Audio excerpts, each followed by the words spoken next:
The coronation heads further and further forward, we are all really excited. I know a lot of anti-royalists say it's not fun. It is fun, you know. London is buzzing, and when you see it at its height, with all this wonderful pomp and circumstance, it is lovely, isn't it? I mean, you know, what we saw in the Platinum Jubilee was absolutely spectacular.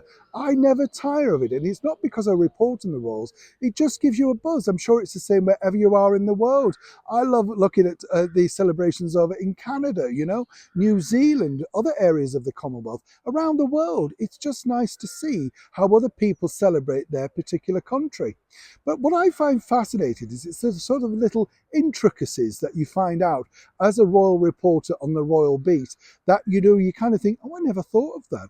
I never thought they would need to do that, because you assume, don't you, that royalty just know exactly what to do. Would there be rehearsals required? Would there be, you know, sort of secret visits to Westminster Abbey? All of that sort of stuff. Now, according to a very good source, King Charles, right now, is very busy doing this. As ever, let me explain.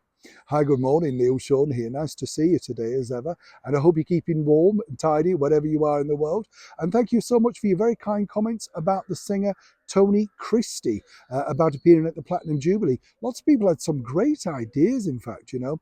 I think we should just get together and put that to, you know, I don't understand why organisers just look at the same people time and time again. There's a big pool of talent, not just here in the United Kingdom, but around the world, that would love to be represented or indeed perform in front of our wonderful new monarch. I mean, what an historical event, or what an honour, you know, in my opinion. But King Charles is busy, let me tell you. Oh, yes. And this is a bit of a secret for you, because Camilla, I love Camilla, you know, because she just lets things out. She speaks as she finds, you know what I mean? Doesn't hold back. Good friend of mine, Paul O'Grady, the comic actor who created the super sensational fun and alter ego character Lily Savage, let this slip, because the bottom line was Camilla, as I say, has got a spiky sense of humour. But basically, King Charles has got a problem.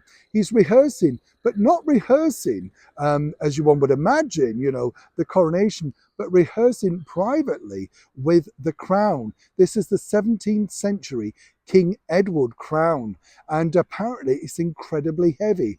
Now, I don't know if you know this, and perhaps you don't if you don't follow royal news as much as we do, but the bottom line is that particular crown will only be placed on his head at the moment of the coronation. And because it's so heavy, they don't want it to appear to be a shock, you know, and obviously they have to resize it, make sure that it fits the royal head. That's what's happening now, under tight security. But in order for the king to make sure that he isn't shocked, apparently, according to a very good source, and as ever we have to say allegedly, over at Highgrove, where it's very secure and out of the public gaze, he's been walking up and down to see how he feels about wearing it in public. And it makes perfect sense, doesn't it, when you think, why wouldn't you need to do this? So on Coronation Day, when you see things like this, and you see, oh, wow, you know, because according to another very good source, Catherine's very, very nervous about the Coronation Day, making sure that she, alongside the Prince of Wales, Prince William, get everything absolutely correct. We don't know really what went wrong, apart from some, you know, people speaking out on the previous coronation, because it wasn't detailed as such on television digitally.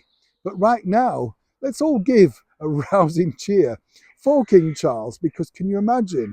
He's got to make sure that whatever happens, with the world looking at him, that crown stays firmly on his head, at least during the coronation.